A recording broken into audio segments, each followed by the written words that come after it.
Yo, what's going on, Kicks Army? Today I'm going to be doing a sneaker drawing on the Air Jordan 12 Chris Paul Class of 2003 set to release on the 11th, as well as talking about Kobe Bryant not working out with Lonzo Ball. Let's get it.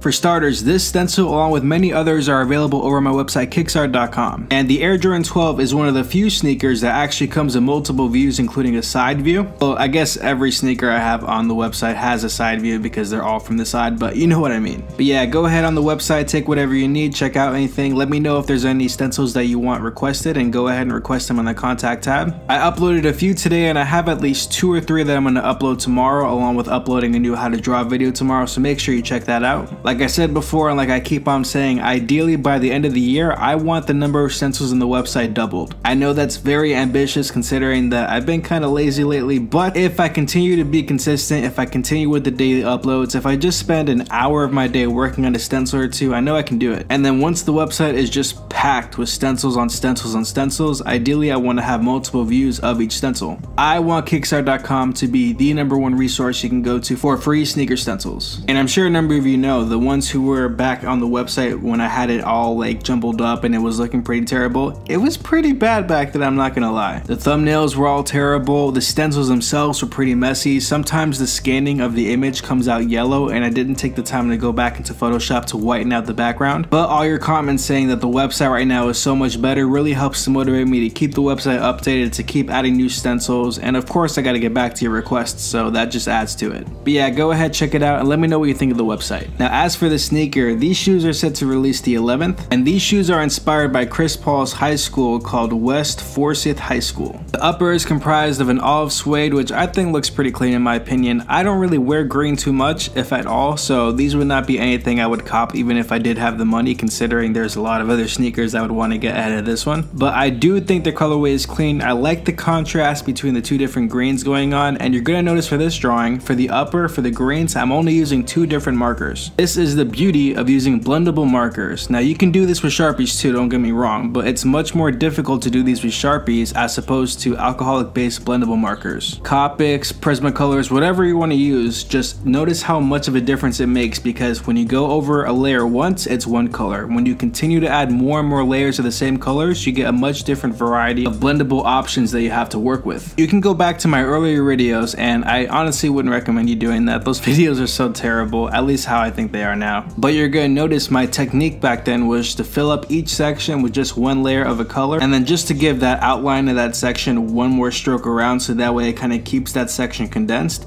But overall, that look looks completely bland and dull compared to layering that section with the same color multiple times. It made a huge difference in my art, and I think it can really improve your art as well. And I know Copics are expensive, I know Prismacolors are expensive, but listen man, they work. That's all I know. I like using them, and I think you guys will like using them too. Now this whole Jason Tatum, Kobe Bryant, and Lonzo Ball thing was really stirred up by none other than LeVar Ball. For the record, I like the guy, but I never take anything he says too seriously. This is the same guy that said his middle son LiAngelo Ball was absolutely going to be drafted, which did not happen. And as far as I know, as far as from what I read, it wasn't even close to happening. Like if there was a 90th pick in the draft, he might have been picked, but there's only 60 picks in the draft, so yeah, that's not happening. And that's just like the most recent outlandish thing he said. Well, that and the fact that he thinks that Kobe Bryant doesn't like Lonzo Ball because he's not training with Lonzo Ball. Again, I got no problem with the guy, but I don't know about that, LeVar. So from what we know, Jason Tatum's favorite player is Kobe Bryant, which if you're gonna have a favorite player, that's not a bad favorite player to have. I mean, Kobe is just straight assassin. His Mamba mentality has changed the foundation of the game forever. His worth ethic is so relentless. I remember hearing a story about how there was a reporter that wanted to do an article or something on Kobe's worth ethic, and he asked Kobe, hey, when can I go to one of your workouts? And I think Kobe said you can come on this day around 4 a.m. Which, by the way, if you're waking up at 4 a.m. to put in work, shout outs to you. That is awesome. I definitely won't do that ever in my life, but if you can do that, mindset, I mean, that's absolutely Mamba mentality. So sure enough, the reporter goes, meets Kobe at the gym, and he walks into the gym, and he said the first thing he noticed is that Kobe Bryant was already in full sweat mode. Like, his shirt was drenched. And he said throughout the entire session, he was extremely bored because Kobe was doing the same practices over and over and over again. And these weren't like high quality, you know, crazy drills. These were like basic fundamental drills he was doing over and over and over again. And when he asked Kobe why does he do these basic drills over and over, Kobe said it's because of these fundamentals is the reason why I'm so good, or something like that. Point is, Kobe is a beast. So for Jason Tatum to kind of want to have Kobe as his mentor is not a bad thing at all. I know there's that whole Celtic and Laker disconnection because they've been rivals, probably the greatest rivalry in NBA history, but Kobe's not playing, he's retired. Kobe loves the game more than he loves his franchise, and he wants the game to develop to be the best it can possibly be. If Jason Tatum wants to work out with Kobe Bryant, and seeing as how Jason Tatum has a scorer's mentality, especially since he averaged 18 points in the playoff in his rookie season, yeah, I think Kobe's okay to go ahead and work out with him. As far as I know, Lonzo didn't reach out to Kobe to ask him to work out with them. As far as I know as well, Lonzo's favorite basketball player is LeBron James. And now he is kind of teammates with LeBron James. And Lonzo Ball is a point guard. And who is the GM of the Lakers? Oh yeah, arguably one of the greatest point guards of all time, Magic Johnson. So does Lonzo Ball need Kobe to work out with him? I'm gonna say no, it's really not that big of a deal. He doesn't need him, and I'm sure if he asked Kobe to help him work out, I'm sure Kobe would have. Like, to be honest, I don't even know why LeVar Ball even brought this up. I don't know why he cares. This is the equivalent of having like 5 nice cars in your house,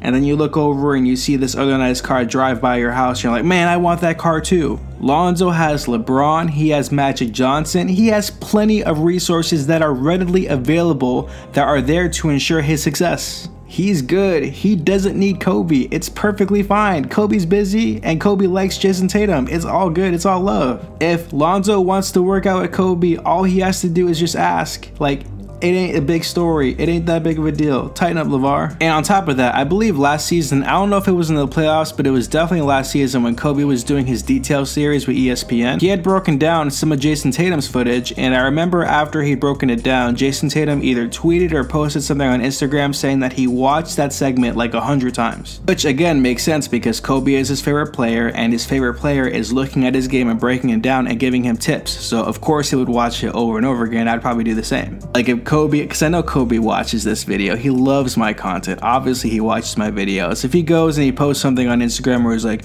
oh yeah, KicksArt, I really like your videos, but you gotta work on your editing. I'm like, oh my god, Kobe, you're so right. Like, of course I have to work on my editing. Absolutely, Kobe, just for you. But long story short, I'm pretty sure Kobe has absolutely no problem with Lonzo Ball. He likes Jason Tatum. I'm sure he likes Lonzo too. And it's not like Lonzo needs Kobe's help because they have LeBron James on the team and Magic Johnson. They are doing just fine. So it's no big deal. And watch now that I say this, we're gonna get reports where Kobe's like, yeah, I don't like Lonzo at all.